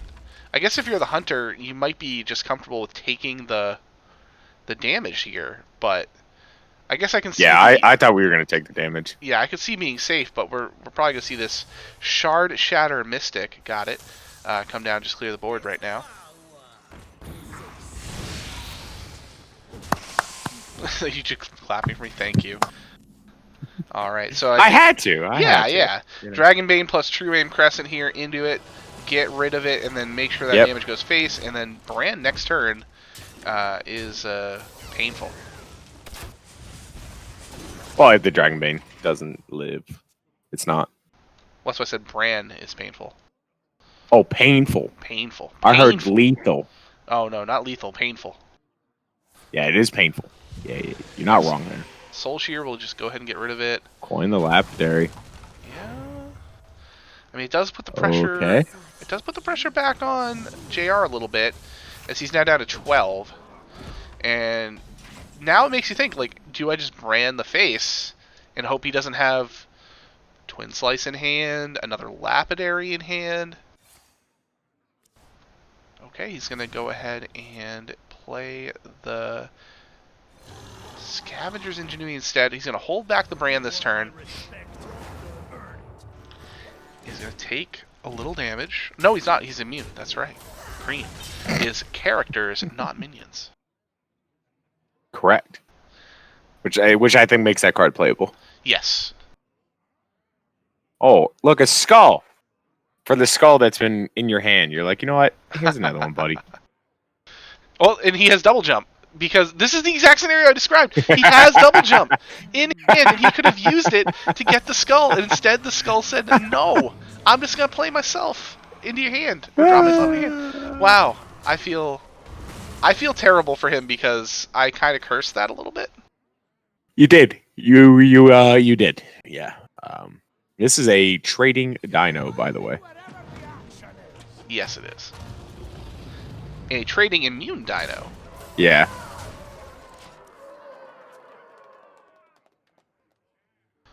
And now the question becomes, did GHP pick up enough damage here?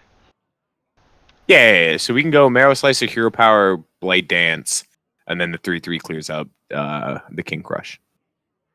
Well, I was thinking for lethal. Oh no. He can consume We do not have magic the lethal. first to see if he picks up Twin Slice. Did not. So, Twin Slice even enough? Twin Slice plus 8, 11. Yeah, and then Hero Power.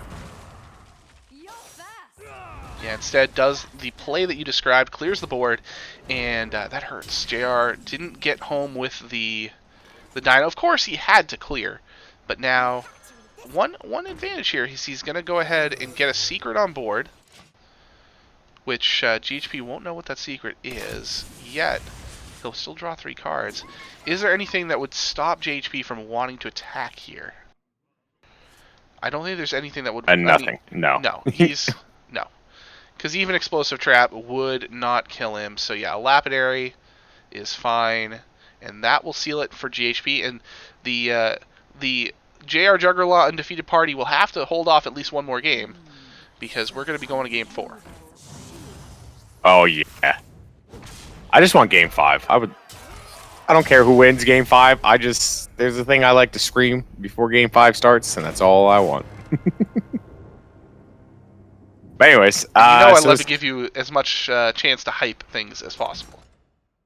Yeah, I mean that's what I do best. I hype, I say some dumb things, and I roast people, and then sometimes I win Hearthstone games. But anyway, so what do we have left here? We have the Rogue and the Warrior for GHP. Yes, Rogue and Warrior. So I assume we see the Warrior here, depending on what the Warrior is. Maybe. I don't think I want to bring Rogue, but there's a chance that Rogue just like, if you are playing Questings and Edwins, that you do just roll over the Hunter sometimes by like turn 5. So, absolutely, and GHP knows now what the Hunter is, so it's yes. not quite as aggressive as a Face Hunter, which will give him a little bit more information on what he wants to bring here in this game 4. But yeah, I would imagine Warrior is likely what we'll see. Absolutely, and Rogue. All right, okay. So this is definitely some sort of questing. Tonight. Well, I said if there's some sort of questing. Oh, it's okay. So there's no questing shenanigans. I was double wrong. Is this favored for the Rogue? I didn't think it was. Now, we'll say I love the Weapon Rogue deck, so I am excited to see, how this works out for GHP. I would consider it to be one of my favorite decks of this expansion, and one of the decks I feel like I play at a pretty high level. So I think that it can still get there, regardless of the matchup, because you've got the Self-Sharpening Sword in hand, which is obviously like the most key card in the entire deck. You want to have that on 3 if you can. Yeah. So this is even a on very, 2 very a coin. Well, sure, but he didn't have coins, so. So I checked the stats on this. This is 60% favored for the Hunter. Yeah, I'm not surprised it's a Hunter favored on paper. Yeah. But the Rogue does things where it can just roll out of control real fast. So. So we are probably going to see just the sword clear up the 2-1 here, while the 3-1 will clear up the 2-3 first, just to avoid maximum damage. Yep, absolutely. The only problem I also see is like this Fell Maw. Even if it trades into 3-1, like how we're gonna have to punch into it to clear it. Potentially, yeah. It goes face. I don't know why you thought it wouldn't go face. Because every other Fell Maw I've seen for the past like 4 weeks has all traded. Trade Maw? Never. Come on. Yeah. What? You gotta be messing with me. Where's Ron? I'm a ping Ron and ask him about Trade Maw. So you're gonna ping Ron and ask him about a Hearthstone gameplay question and expect to get a good answer? Yes. Oof. Kid and Ron, love you, my friend.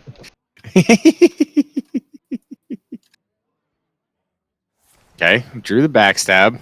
Yep, backstab will get rid of that phase stalker, but that's still a lot of damage on board, and this is where this deck runs into trouble because there's not a whole lot of removal. Sap, yes, but ultimate removal, no. And that is the worst roll on a 3-drop for the Seal Dancer. And I tell you what's only going to get worse from here, as JR has the cards in hand to clear the board. Push a bunch of damage still. Yikes. We are probably going to see an attack and then a cutting class. Nah, Jandis for Earth Elemental. Nope. Darn. Rush. It doesn't. Still take 5. 1/1.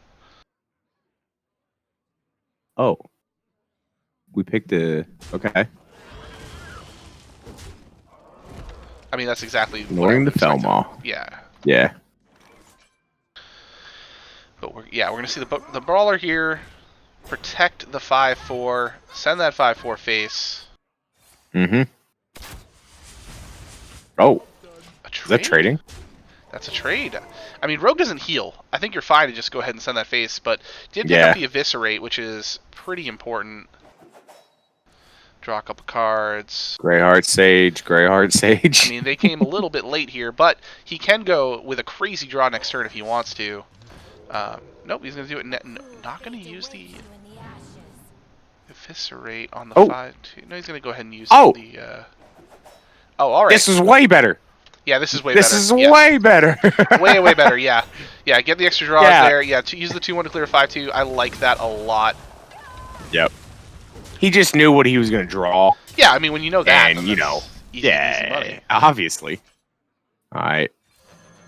Dragon Bane into the 2-1. Here's my guess. Or face. Oh, face. Okay. So GHP does know the last burst from this deck is a random Unleashed Hounds that's not usually run, or Bran. So that's what he's got to like look for, is like the additional burst because the kill command's gone. Does he have lethal? He has double Eviscerate in hand. 8 on board. So 8, 16. Yeah. No. We play. No, we don't have the mana, right? 4. Yeah, because he would have to use the Greyheart Sage here to draw, because that's Oh, might as well play a free. Oh no, it's not free anymore. He doesn't have the sword. Yeah. Oh, silly Donde. Sorry. I got excited by the damage. I know. Was there a lethal that turn? No, he could have done 16, because he could have done 8 on board plus the 8 from hand. Because he could have used the Secret Passage, but that's not helpful. Obviously, nope. Get rid of the Eviscerates. Let's get rid of our burn that's in our hand. Okay. So we have 6, 10, 14, off by 3. And the clock is still there for GHP, because 2 hero powers will get JR there. Though we've seen the kill command. Bran is in deck Bran somewhere. That's the only additional immediate damage. Actually, if he doesn't get rid of the 3-2, I was going to say, if he doesn't get rid of the 3-2, a True Aim Crescent could also... oh, no, you 100% kill the 3-2. You can't leave them with anything. Absolutely leave everything, or don't leave anything up. All right, so I don't know how JR wins from here. He does not. He's about to fall short damage-wise, because just the damage in hand is 8, plus the weapon. This is going to be a GHP win, and I think that's it's. I do not know what the percentage win rate is for when you have self-sharpening sword on 3 for this deck, but I have to imagine it boosts your win rate about like 15%. Also, to be honest, that turn where he went cutting class into Dread Corsair into cutting class, or the Greyheart Sage, it was the Greyheart Sage turn, right? And then he found all the others. That was just so disgusting of a turn. He drew like 4 that turn, played a free 3/3. It's a pretty and Rogue is capable of doing that, obviously, in really any archetype because of all their card draw and their cheap stuff, combo stuff, etc. But yeah, it's that's pretty good there in an unfavorable matchup to get the win. Absolutely, but do you know what time it is? Oh, I know what time it is. It is game 5. JR Juggernaut on the Hunter, taking on Notorious GHP's Warrior. Winner takes all. Let's tune into this action. Watch how it plays out. I love it. Thank you so much. And I really was hoping for a Game 5 just to get you hype. And this is going to be bomb. I love Game 5s. This is going to be bomb. I forgot to yell. I missed the best words in all of Hearthstone. No, that's how I was supposed to start it. Sorry. I'm a failure. I know you were all jacked up about it, but you kind of skipped over the initial part there. But GHP is a bomb warrior that's going to shut off things that this Highlander Hunter wants to do, and he's got the Corsair Cash in hand. Will he get a Wrench Caliber out of it, or is this the no skipper version, which doesn't even run the Ankar, which I think is the preferred version for most people at this point? I think it all depends, but I mean, so I guess GHP was like, I feel good with my warrior into this matchup. So let's see if I could sneak the rogue in right now. Like, he really wasn't going for the points. He was just like guaranteed points. He was just going for like, I'm going to have to win with this rogue no matter what. So let's just jam it now rather than just taking the maybe guaranteed 2 points. So, ooh, this Blade Storm's so good. Good little Blade Storm. Yeah, that's, I mean, the freeze was pretty clutch to go ahead and get rid of the bomb. Or not get rid of the bomb, but prohibit the bomb from being able to put in the deck this turn. So it does at least delay the generation of the bomb one more turn for GHP. However, it's still coming.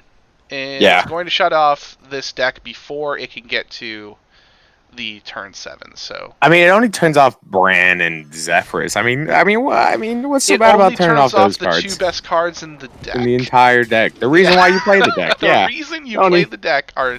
Were you being sarcastic, man? Yeah. I don't know if you know this about me, Donde, but I'm a very sarcastic fella. I speak sarcasm. It's my second language. I see. It's English, sarcasm, German, in that order. All right, we'll start off with quitter. What? Yeah, I sent that 20 minutes ago. Remember that conversation about you not scooping, and I was like, "Nah, you're lying to me. You're a quitter." Well, so now that conversation from 20 minutes ago and my comments from 10 minutes ago are now. We just try to make it as confusing as possible. Just 30 minutes of the same conversation. With the delay here.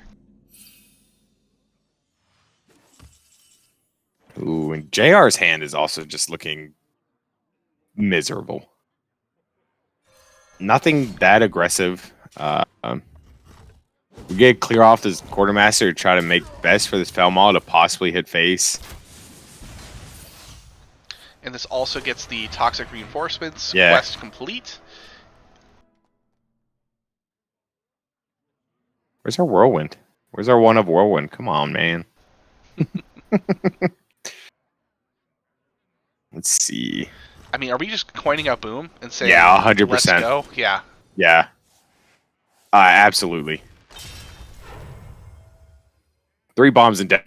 Trigger the battle cry. Get your 3 bombs. I mean, you're quote unquote ahead right now. So keep the pressure on this Hunter. And I mean, if a bomb gets drawn too, like, you're that much closer. And wow. There goes the face anyway. Wow. I told you. Where's my calculator? Are you gonna do 1 in 8 because that's 12.5%? No. That's not what I did at all. What did you do?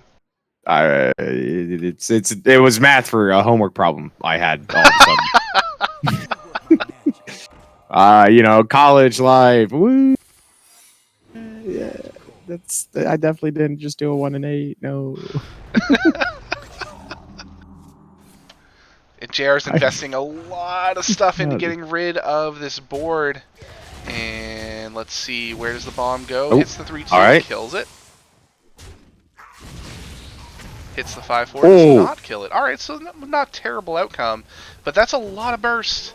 And knowing that the burst is shut off in the form of Bran and Zephyrus not being playable, this is looking real good here for GHP, though the pack tactics will trigger. Okay.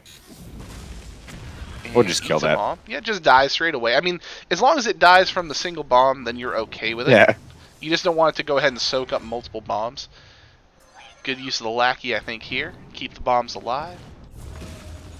Oh, just use an upgrade for pressure. Why not? That's how you know you're dead as the hunter. Yeah, when when you're not holding on to your card to embiggen the wrench caliber, you're just you know that the bomb warrior thinks they got you where they want you. All right, just send it face. Yeah, yeah. I don't know how it's gonna help by doing 7 to the face, but 7 to the face. Come on. Oh, it's 5 to the lack. Dang. Poor little lackey. He didn't deserve this. I have seen this move before, where you just go ahead and send everything face and then play the Deathwing. Yeah. Which is an option. Which is fine. I mean, because that would have been 6 damage to face, drops him to 9, and then the 3 bombs. I mean, it's possible lethal. Well, not if they do that. Wow. Okay. That Dragonbane lives. Okay. That's. I mean, it doesn't live if he puts everything into it here. Nah.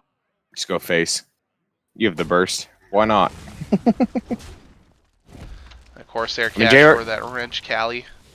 Yep. JR's going to draw a bomb this turn anyways, so what does it matter? Should have sent the 3 face. Come on, draw a bomb. Well, that's a dangerous card. You are not playing that card. I mean, if you want to win, you probably are, to be honest. You have to. Yeah. It's going to either work out spectacularly, or we're going to see it end right here. Okay, 1 bomb. 1 bomb. And it doesn't matter, because he knows Wrench Caliber's in hand, so it's over. Yeah. So the reverse sweep from GHP. Wow. Wow. I mean, the bombs in the deck didn't even... I mean, they shut off the Highlander cards, but we didn't see either get drawn anyway. Nope.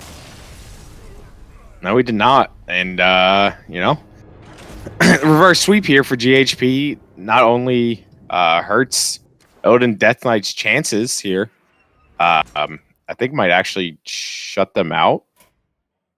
7, 11, 15, 114. Dirty Mike and the boys already passed 114. I think that knocks Death Knights out. Not winning that game. Tough result there. And of course, JR losing the undefeated season too. Yep. 11, 15. Yeah. Yeah, the max I can get is 15 points now in the week, and that takes them to 114. And Dirty Mike and the boys is at 115. Dang. See if we can get GHP in here for an interview as well. Yeah, I noticed you only like interviewing 1 person a night. Well, I like to keep the stream moving. So the mid-game interview, I do not feel is ideal. But it might have worked out tonight because we had to wait for the second match to get started anyway. That's what I was going to say. I was like, didn't we wait like 20 minutes for the second match? No, it was only like 10 minutes. It was like 7. I'm going to need you to calm down. I'm just making things up at this point.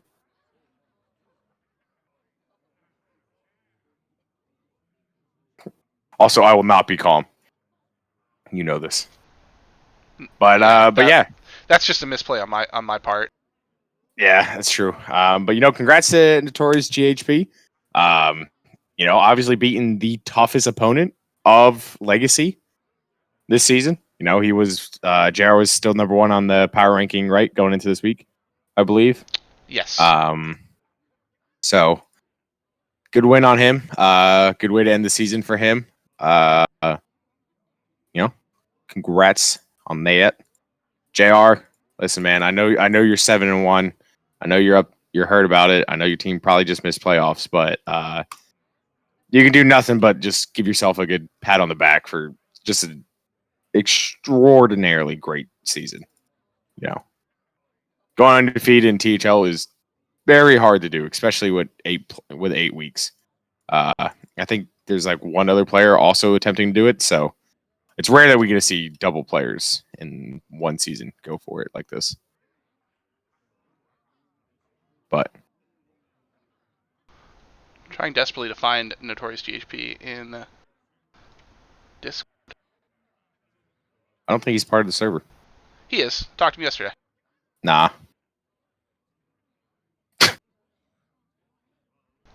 Got him. Darn it. I just wanted you to keep looking for like another 10 minutes. Just gotta wait for him to accept my friend request.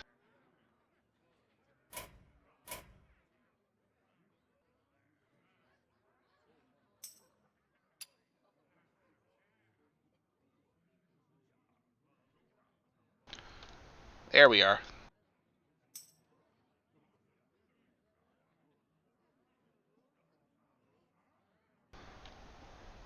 GHP, can you hear us? Nope, you just chopped out of the call. Did he? It shows him in the call for me. Nope. Hey, there he is. All right. Hey! First of all, congrats on the win. Thank you. So that was an impressive comeback. I mean, to drop down 0-2, obviously a reverse sweep, just not falling to that Highlander Hunter. So first question, I suppose, is when you were prepping for the week, when you're game planning, did you expect the Highlander Hunter, or were you thinking it was going to be Face Hunter? I've seen a lot more Highlander as of late, so I wasn't sure which. My main concern though was when we were for bans, I wanted to ban Hunter or Paladin, and I somewhat expected we ban Paladin and for me to lose to Hunter at some point. That was kind of my plan. And then, of course, when that's the last deck you have to play, you just don't want to have to play it and lose to it, of course, to end the series. Yeah, it was kind of awkward just sitting there like, well, I didn't bring a warrior with armor smith, for example, and like these were things that, I'm making this choice with the plan of let's lose the Hunter, let's beat the rest, if possible. Yeah. Yeah, that's one of the great things of Legacy and this Conquest format is like you can lose 2 games to like the other 2 decks, but you're like, I know I'm going to beat that deck, like that one specifically. So, but how that rogue feel though? Because like on paper you were not favored into that Highlander Hunter, but you had that wonderful turn where you went off there with double draw, the double cutting class into the Dread Corsair, and it kind of just like swung that so heavily back into your favor. Did you have a game plan going into that, or just got lucky?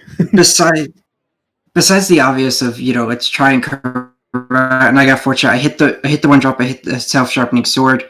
Obviously, my steel dancer was horrific, but that was somewhat the plan. There is can I curve out? Obviously, I didn't find an opening backstab, but I at least found one to be useful at some. Yeah. But the big turn where I get to the double cutting cost is such like I needed a lot to go right for me to win that game. And I thought, okay, I made a horrible spot. Then that turn happens. Then the Dragon Bane goes face. So it's a roller coaster. And then like right after that turn, I'm sat there with 17 damage, which is what he's at. Except I can't cast Secret Passage before double. Yes, we talked about that too.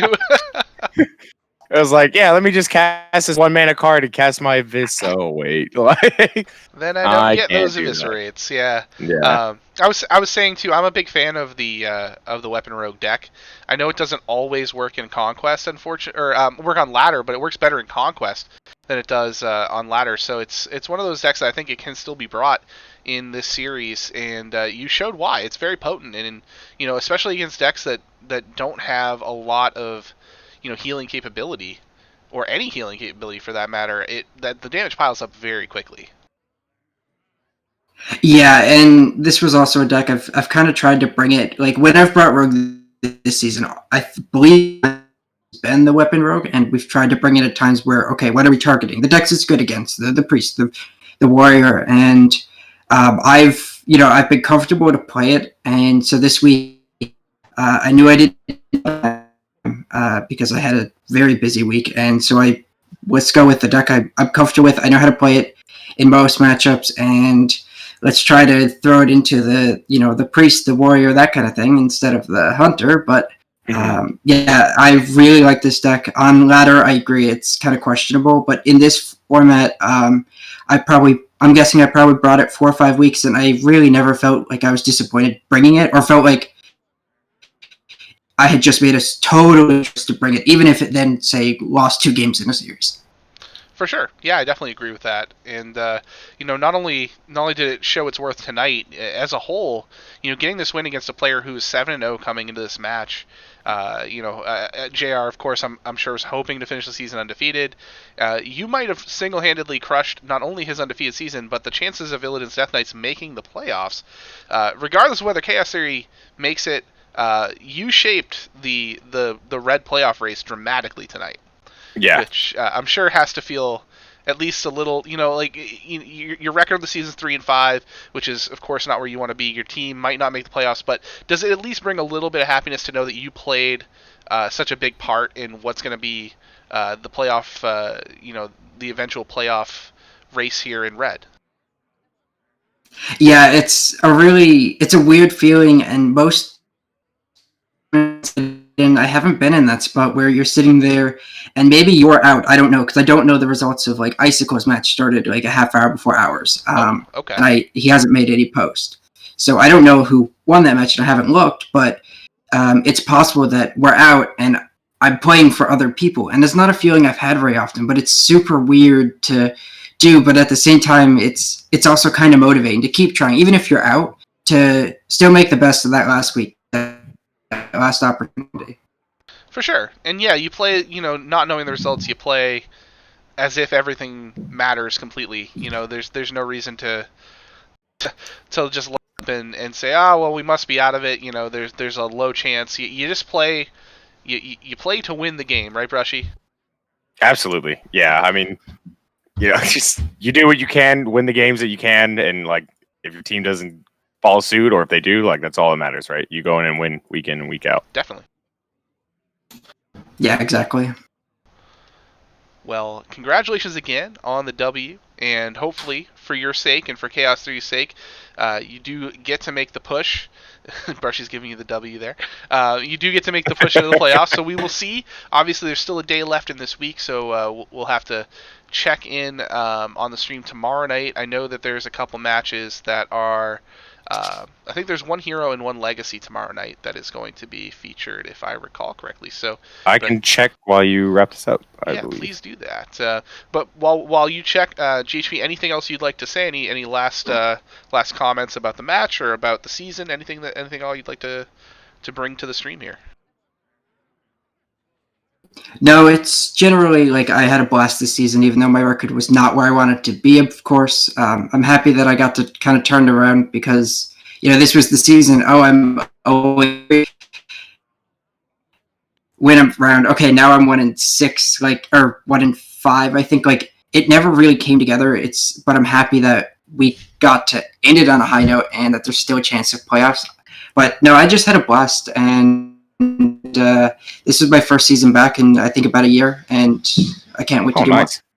Yeah, I know you've been away for a while, so it is always good to see people make their way back to THL and have a good time with it. So hopefully you do stick around again, and there's always more seasons to come. So thanks again, not only for playing tonight on stream and for coming back, and definitely best of luck in future seasons. Thank you.